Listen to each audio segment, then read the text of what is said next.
Olá pessoal, bem-vindos mais uma vez aqui ao nosso canal no YouTube.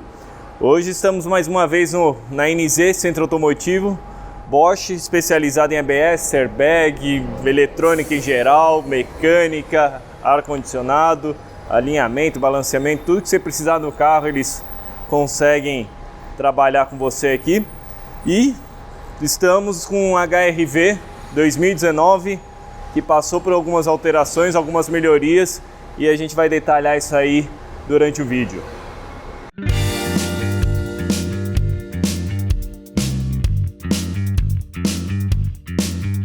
Olhando para a parte do teto do carro, onde a gente tem as travessas, onde eu posso apoiar meu rack, ele tem um ponto um pouquinho diferente de construção em relação ao geral, de um ponto de vista nosso mais inteligente. Geralmente essas travessas elas são parafusadas de dentro do carro para fora. Ela tem a rosca e o parafuso fica lá dentro do carro. Se você tiver que mexer nisso daí, você é obrigado a tirar todo o forro do teto e acessar o parafuso. No caso aqui do Honda HR-V, eles já fizeram o contrário. O parafuso fica para fora, a rosca lá para dentro. Então, se por algum motivo eu tiver que mexer nisso daqui, ou mesmo fazer uma pintura no carro, alguma coisa, eu quiser retirar, eu retiro ele por fora sem afetar o forro. E para esconder o parafusinho, eles têm uma tampinha plástica que fica escondidinha e faz o apelo estético aí. E o rack, obviamente, né? Eu consigo prender ele nessa travessa, o rack da Thule, fornecido pela Rack Brasil. Eles emprestaram para nós, para a gente poder carregar prancha, bicicleta. E aliás, para o público Best Cars, a gente vai colocar o link aí embaixo. Eles estão com uma promoção desses racks da Thule, com desconto para o nosso público aí. Vindo para a parte da frente do carro, quando a gente olha do ponto de vista mais chato, a gente vê que o espaço entre capô e para-lama é bem grande, dá até para ver a parte interna do para-lama. Ele é bem espaçado com as folgas assimétricas. Você vê que eles economizaram um pouquinho aqui nas tolerâncias de fabricação, deixando esse espaço maior. E quando você vem para frente, a própria capa que envolve o farol, ele fica meio ressaltado. Então, dependendo da variação de produção que tiver, isso aqui pode ficar um ganchinho para cima. Não é uma coisa muito legal para o preço do carro. E o que o pessoal contesta um pouquinho nesse modelo 2019 é a grade que se utilizou, né? A grade em cromo. Quando está ensolarado, o sol batendo, dependendo do ângulo que bate o sol, isso aqui ofusca a pessoa que está de fora. Então, quando eu fui buscar o carro, estava ensolarado e estava bem batendo o sol no olho, assim, como se fosse um espelho. Eu não sou muito fã desse tipo. Os bancos são de couro perfurado, então nesse calorão que a gente está agora no verão, é bom que ele ajuda a transpirar, são bem confortáveis. Em curva, o carro é relativamente bom em curva, eles têm bom apoio lateral também, tanto o motorista quanto o passageiro, todos gostaram disso aí. Mas o ponto mais peculiar do HR-V, que é a herança do Fit, e essa herança vem lá da primeira geração do Fit, é o posicionamento do tanque de combustível. No elevador a gente mostra mais detalhes, mas reparem que o assoalho dianteiro eu tenho um degrau. No meu caso, Felipe, eu me incomoda um pouco, que às vezes quando eu estou dirigindo na estrada eu gosto de recolher a perna e deixar dobrada. Isso aqui me atrapalha um pouco, mas vale o preço. Por quê? De resto não atrapalha muito, tem bom espaço para a perna, até para esticar o pé. Mesmo uma pessoa alta consegue esticar bem o pé ali no fundo, tem um bom apoio. E sendo esse degrau onde eu tenho o tanque de combustível aqui embaixo, eles fizeram o banco mais baixo, então a somatória é como se fosse um banco normal de SUV. E a vantagem disso daí, eu consigo liberar toda a parte de baixo do assento do banco traseiro. Então geralmente eu tenho aquele calombo bem nessa região, é onde eu coloco o tanque de combustível nos carros em geral. No caso do HR-V Fit, eu tenho essa possibilidade de levantar o assento. Então o espaço que eu ganho aqui é enorme.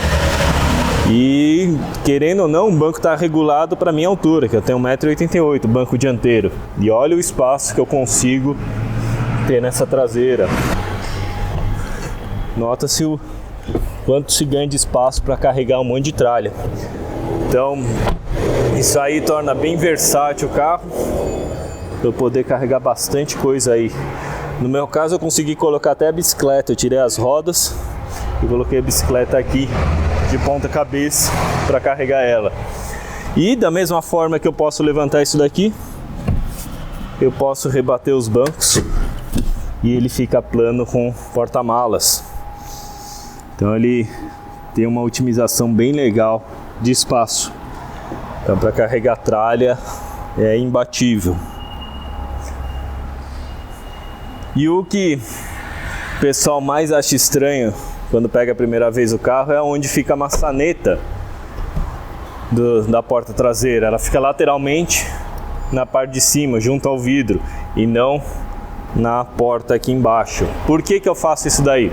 Colocando a maçaneta dessa forma, se eu coloco aqui, eu crio uma área de turbulência. Eu pioro o coeficiente aerodinâmico do carro, aumento o ruído para o passageiro.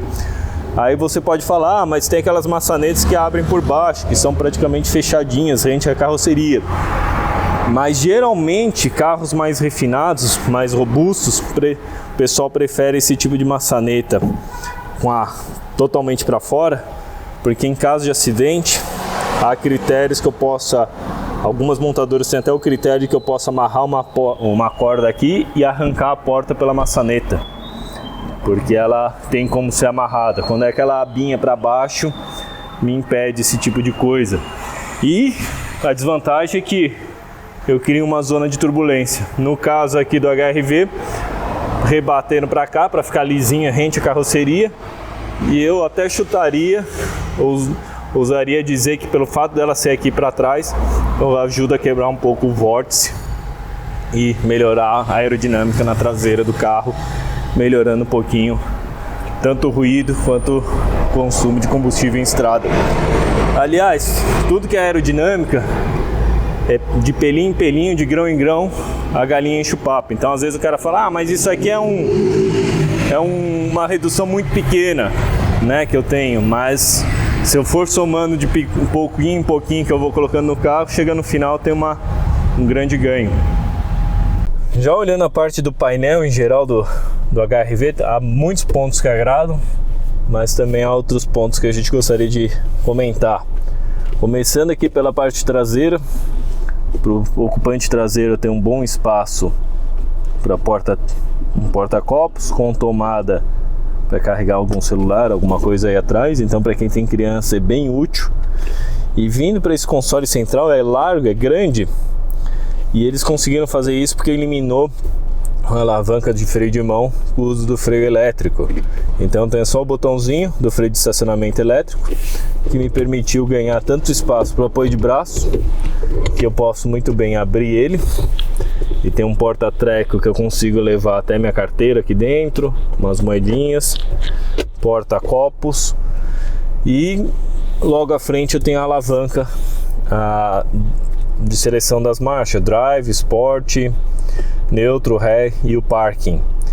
Se parar para pensar, isso aqui não precisaria ser um mecanismo todo refinado, robusto, tem que ser rígido. Não precisaria ser isso, que é tudo eletrônico hoje. Eu poderia muito bem fazer um botão eletrônico, como já tem alguns carros, e otimizaria mais ainda esse espaço. No caso da Honda, eles quiseram dar esse charme aqui e possibilitou a alavanca ser alta, com espaço tanto para celular na lateral, bem útil, como aqui embaixo tem um outro ponto, um porta-treco bem grande. Então uma vez que eu conectei a USB aqui no celular, ele já me habilita na mídia o sistema CarPlay.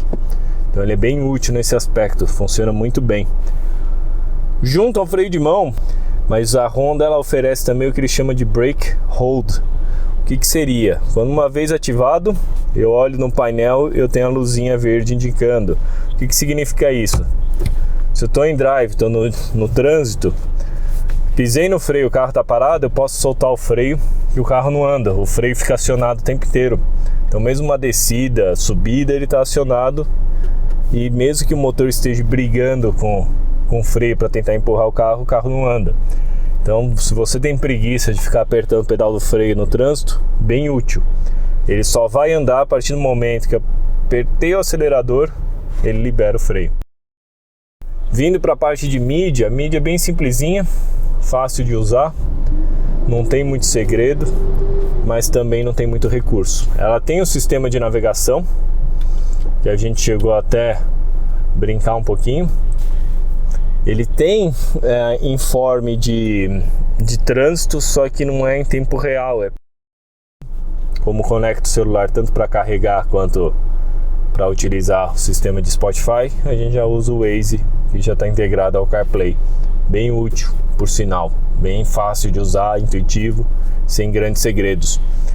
O que o pessoal critica um pouco também é a simplicidade do painel, principalmente se você levar em conta que esse carro custa o mesmo que um Civic, e o Civic ele tem um painel todo cheio de recurso. Esse aqui, além de só ter o mostrador de velocímetro no centro, não tem como mostrar a velocidade digitalmente, né?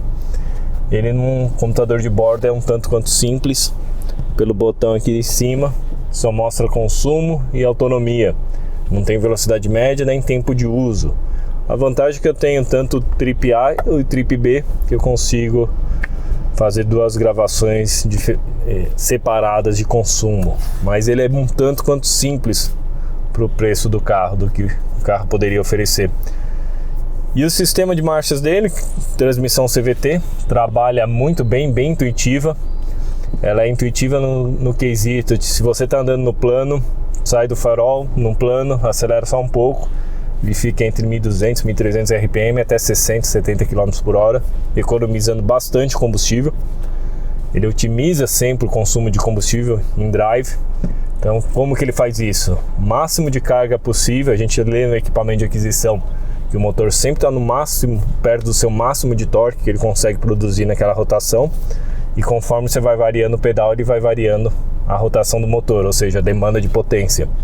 Então ele se torna um carro bem bom de consumo, mas para quem não gosta ou quer uma tocada mais esportiva, ou mesmo entrar numa curva, ter freio motor, eu posso tanto em drive selecionar o modo manual, quanto no Sport, que aí ele retém. No drive você seleciona, está descendo a serra, por exemplo, você consegue selecionar uma das 7 marchas que ele cria virtualmente na CVT, e aí faz o freio motor. Mas uma vez que pisou no acelerador, ele volta para o drive de novo. Então se você quiser um modo somente manual, você põe no S, clica na alavanca que está atrás do volante, então do direito e esquerdo eu passo as marchas, e aí eu tenho tocada esportiva, bem bacana. Se eu estou no plano, ele está com uma certa rotação, eu começo a pegar uma subida, ele já vai reduzindo a marcha progressivamente, sem alterar o pé do acelerador, ele já vai se reduzindo. Pega a descida, ele já alonga, ele é bem intuitivo nisso. E se você está sem acelerar, começa a pegar uma descida, ele também já começa a reduzir para fazer o freio motor. Ele é muito, muito bem acertado nesse quesito de detectar aclives e declives, mas não é pelo sensor de posição que tem do controle de estabilidade eletrônica, em si pela variação de velocidade.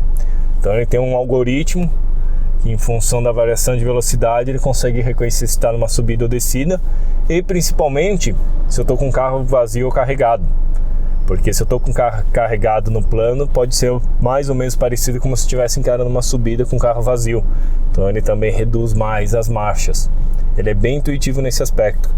O único senão é que ela trabalha da mesma forma que a gente viu no Civic, ele trabalha mais rápido que o motor consegue, e ela varia muito em função do pedal, ela não tem aquele retardo. Então você variou o pedal, ele varia a rotação instantaneamente, e ele varia tão rápido que o carro chega a dar um tranco, porque quando ela reduz, ela faz, eu quero reduzir marcha, que o cliente apertou o acelerador, o motorista apertou o acelerador, eu quero reduzir marcha para vir potência. Ele reduz tão rápido que o motor não consegue acompanhar, então dá aquele tranco. Ele deveria ser de uma maneira mais progressiva para ficar mais suave, e também tem um certo amortecimento em função do pedal.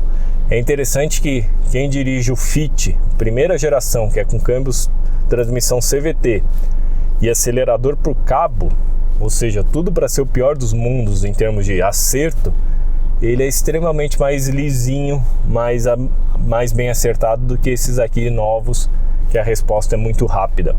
Então isso aí pode incomodar um pouquinho, porque não se espera um carro com CVT dando tranco. Mas é coisa pequena, não é nada ao extremo. O ar-condicionado, o compressor em si, a refrigeração em si, a gente achou um pouco fraca para esses dias de calor. Principalmente quando você está no sol, você sente que falta ar-condicionado, então você nunca consegue, por exemplo, estamos com 31 graus aqui fora hoje, você nunca vai conseguir chegar a 22 graus mesmo sem estar no sol. O controle de estabilidade eletrônico não é intrusivo, não é aquele controle de estabilidade chato, mesmo porque o carro é muito bem acertado em curva. Ele não só não inclina muito, e não é por barra estabilizadora, porque se percebe o seguinte: quando você tem uma barra estabilizadora bem espessa, o carro inclina menos, obviamente, mas escorrega mais. E quando se pega algum desnível, por exemplo, peguei um remendo nesse lado, como a barra estabilizadora quer manter as duas rodas iguais, o carro inclina muito. Então teve carros que a gente já testou que você passava nos remendos, o carro chacoalhava de um lado para o outro. O HRV não, ele vai copiando, vai trabalhando bonitinho em cima desses remendos. Então a versão 2019, que teve melhorias na parte de suspensão, um dos pontos que era criticado, que parecia que a frente e a traseira não se conversava, eles melhoraram bastante isso aí, as duas estão conversando bem, além de absorção e impacto, melhorou bastante em termos de ruído e a própria absorção, mas ele tem um comportamento dinâmico bem bacana, lembrando as origens do primeiro Fit, que era sempre muito bem elogiado, o Fit de primeira geração. Então isso aí chamou bem aos nossos olhos quando comparado com a concorrência. E abrindo o porta-malas, a gente gostou bastante do espaço dele, do volume dele. Não só volume total, mas principalmente a largura e o comprimento. Porque muitas vezes tem carro que tem um volume bom, mas é porque ele é bem alto e não é tão largo. Nesse caso aqui, a gente gostou bastante desse sistema deles aqui, de conseguir aproveitar, alargar bem a carroceria para caber bastante coisa. Essa metade deveria descer junto, para que eu pudesse colocar algo comprido lá para frente junto com o banco do passageiro. Então se eu tenho uma prancha, no meu caso, eu tenho uma prancha longboard. Então eu tenho um long que não é só comprida como larga, eu posso abaixar o banco dianteiro, ficar praticamente uma linha reta aqui, só que ela não cabe nessa largura. Então eu sou obrigado a descer os dois lados e não transportar ninguém. Seria ideal se fosse um espelho disso daí. Mas voltando, falar do porta-malas, é bem interessante o que eles arranjaram aqui, usando o step de perfil menor, de largura menor. Aquele step apenas para emergência me possibilitou eu ter uma bandejinha muito bem aproveitada para prender o macaco, triângulo, e um espaço para guardar um monte de tralha. Então a gente colocou todas essas cordas aqui para carregar prancha e bicicleta em cima do carro. Criou um espaço bem útil para quem gosta de carregar coisa no carro sem ficar tudo bagunçado. Mas essa tampa aqui a gente percebeu um problema com ela. Ela é bem fixa, não faz barulho, tem até os ganchos para amarrar alguma coisa, só que ela é fixa. Esses mesmos ganchos ela mantém fixa a tampa. Então ela tem a vantagem de evitar ruído, mas a desvantagem é se você carregou alguma coisa suja, você não consegue tirar essa tampa e limpar ela fora do carro. O próprio encosto traseiro também tem a diferencial de eu regular a inclinação para o conforto do passageiro, e o ponto de ancoramento tanto do cinto central como do isofix superior são aqui na longarina, não são no banco, para não atrapalhar esse sistema modular deles, que eu consigo brincar bem com os bancos. Então é uma solução interessante. Pena que eu não tenho, como diversos outros carros, o ponto de fixação superior do isofix no centro, onde seria o lugar mais seguro para levar a cadeirinha de criança, pois afinal por mais que seja seguro colocar com o Isofix aqui, prender o Isofix lá no banco traseiro, por mais que seja aqui na lateral totalmente seguro, se eu tiver um impacto, por exemplo, de um ônibus, um caminhão, um carro grande na lateral, vai quebrar o vidro, vai bater na criança. Então, se eu tiver a cadeirinha no meio, eu consigo ser mais seguro. Abrindo o capô, olhando o compartimento, tanto o motor como o compartimento do motor, a gente consegue notar uns pontos como entre o filtro de ar e a borboleta, a gente vê o famoso ressonador que a gente sempre comenta. Então tem um duto e do nada tem uma peça extra que tem a única função de quebrar as ondas de choque que fazem tanto o ruído, que é ruim, como também essas ondas de choque afetam a curva de torque, então pode matar o motor em certas rotações. Com esse carinha aqui, você atenua bastante esse efeito. Outra coisa que é comum a gente ver nos carros japoneses, inclusive da Honda, principalmente o da Honda, é o sistema de radiador com reservatório de líquido de arrefecimento não pressurizado. Então é um reservatório muito parecido com o que a gente tem da aguinha do limpador, só que ele não é pressurizado e a pressurização vem do radiador naquela tampa como nos carros antigos. A única diferença que a gente encontra aqui é que quando dá pico de pressão no radiador por temperatura ou excesso de líquido, o líquido não é jogado fora, ele volta para o reservatóriozinho sem pressão. Quando eu esfrio o carro, se o líquido do radiador estiver baixo, a própria mangueirinha que enviou para cá, por lei da mecânica dos fluidos, vai sugar de volta para dentro. Então a grande vantagem, eu não preciso ter um reservatório de plástico pressurizado, eu consigo diminuir o custo de produção disso. O único senão é, ele está numa posição muito ruim para se ver o nível correto. É bem difícil de ver, porque fica atrás da admissão e da bateria. E o cara também, quando abrir o capô e for completar, ele tem que tomar cuidado para não mexer nessa tampa, porque aí está pressurizado e se tiver quente, eles têm até o aviso, vai voar líquido na cara, no rosto da pessoa. No motor em geral, é um motor que não tem muito segredo, é o feijão com arroz da Honda, com algumas melhorias na questão de sistema de partida frio, com galeria aquecida. A gente já explicou em outros vídeos, esse tipo de galeria tem a função não só de aquecer o etanol. Quando eu abasteci o carro com etanol, todo um dia frio, ele aquece para o carro poder dar partida frio, mas a grande função dela também é quando eu tenho alternância entre combustíveis. Então a gente estava com tanques de gasolina, rodamos até o final e completamos com etanol. No momento que você dá ignição, ele reconhece pelo nível da boia do tanque que foi abastecido o carro, ele esquenta, ele liga a resistência para esquentar o combustível mesmo com o carro quente, e pela diferença de aquecimento do combustível ele consegue detectar qual combustível eu coloquei no tanque. Então é uma maneira muito mais rápida do que eu utilizar a sonda lambda, que ela vai primeiro, o motor vai começar a queimar combustível, ela vai se aquecer, só depois ela vai ler. Então a gente fez a troca de combustível e o carro parte como se não tivesse feito nada, anda como se não tivesse feito nada, não tivesse feito nenhuma troca. Fica bem acertadinho, a Honda conseguiu acertar bem isso daí. Por outro lado, muitos vão criticar o acabamento de um carro de mais de 100 mil reais, porque além de ele não ser pintado o cofre do motor, ele tem a massa de calefação exposta, então o acabamento é bem rudimentar para o preço do carro. Mas o que é legal, que apesar dele ser um Fit, usar a plataforma do Fit, só que alargado, né, e aumentado, eles conseguiram colocar a longarina superior lateral do paralama bem externa, diferentemente do Civic. Então, impactos frontais que eu pego só uma pequena parte da dianteira do carro, essa longarina está trabalhando e otimizando na absorção do impacto.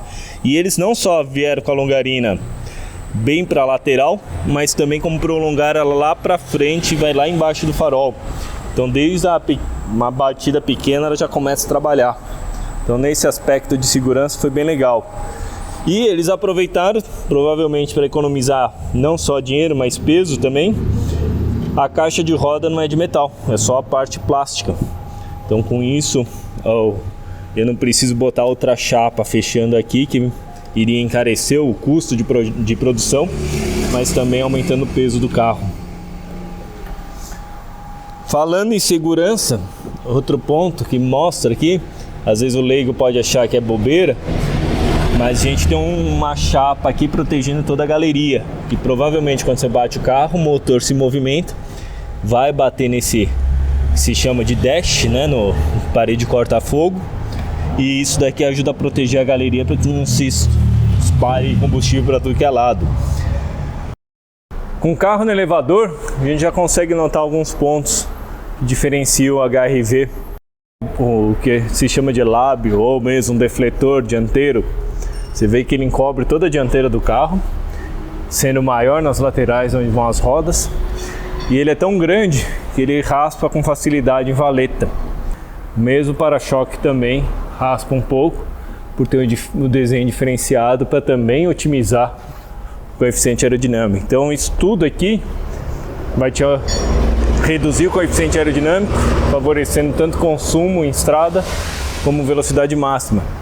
Mas é interessante que o pessoal da Honda colocou esse lábio e fez praticamente uma união com o defletor que eu já tinha na frente da roda também. Então ele tem dois defletores para tirar o máximo possível de ar para baixo do carro e para frente das rodas. E vindo aqui para a parte de baixo, eles cobriram todo o motor também com uma capa plástica, favorecendo o coeficiente aerodinâmico. E o ponto mais diferente, o que é mais diferente tanto no HR-V quanto no Fit, o que é? O tanque de combustível logo junta, no que termina o motor, começa a vir para os bancos dianteiros, eu tenho um tanque de combustível. Então tendo tanque de combustível, fica tudo mais para frente, e obviamente eu não poderia passar com o escapamento no meio dele. Então eu tenho que desviar com o escapamento para a lateral do carro. O defletor ele vem todo pela lateral, e com isso eu ganho em grande espaço no assoalho do banco traseiro, como a gente mostrou. Então fica bem versátil em termos de como carregar coisas ou tralhas dentro do HR-V. Continuando, o legal assim que se percebe é algumas estratégias, né? Quando você destranca o carro, desativa o alarme, a bomba de combustível já se ativa para já pressurizar a linha e deixar o carro pronto para quando você dá a partida ele partir logo de cara. Então toda vez que você destranca o carro, desativa o alarme, você ouve a bomba ligando de fora mesmo estando fora do carro. Então tem o step guardado lá para dentro do carro e suspensão de eixo de torção. Qual que é a grande vantagem de ser eixo de torção? Eu aumento bastante o espaço aqui na traseira, então aumento o espaço de porta-mala e banco traseiro. E tem freio a disco na traseira também, com acionamento elétrico de freio de estacionamento. Então o próprio botãozinho lá já tem o sistema elétrico integrado a pis, que quando eu aciono ele trava aqui. Para mais detalhes, entre no link do consultório técnico que a gente já escreveu sobre isso daí. E terminando a parte traseira, o escapamento veio todo pelo lado direito do carro. Eu venho para a parte de trás também com uma capa para favorecer o coeficiente aerodinâmico. E é um acabamento liso, sem muitos detalhes. A gente nota também, tanto na dianteira quanto na traseira, a gente tem os forros da caixa de roda que ajudam a isolar bastante o ruído. Então é um carro que tem pouco ruído de vento e pouco ruído de pneu. Então na estrada é um carro bem confortável para se viajar, além do acerto muito bom que eles fizeram nessa versão 2019, que agora ele absorve bem pequenas variações, ou seja, remendo, buraco, ou mesmo uma tartaruga, aqueles olhos de gato que a gente tem na estrada, ele absorve bem nessa versão, não é mais aquele carro que batia seco. E uma das coisas que ajuda bastante, né, tanto no ruído quanto na estabilidade, os pneus utilizados nessa versão da marca Michelin, ou seja, pneu de primeira linha que garante boa estabilidade tanto no seco quanto no molhado, sem oferecer muito ruído e desgaste. Só que obviamente são pneus mais caros. E junto à roda traseira também tem um outro defletorzinho para garantir melhor coeficiente aerodinâmico. Então todos esses defletores, o legal dele é que o dianteiro tende a raspar, mas eles são em um polímero, tipo um borrachão que eles dobram sem se estragar, eles não quebram, não são de plástico, aquele tipo de plástico que quebra. Esse foi o nosso vídeo técnico sobre o HRV, avaliação de um mês ao volante, aqui no Best Cars. Para mais detalhes, não esqueça de acessar os links abaixo das matérias de cada semana, onde a gente tem um consumo e até alguns detalhes técnicos que a gente não consegue passar aqui no vídeo. Se gostou, não esqueça de dar o joinha, compartilhar com os amigos e até a próxima. Obrigado, hein?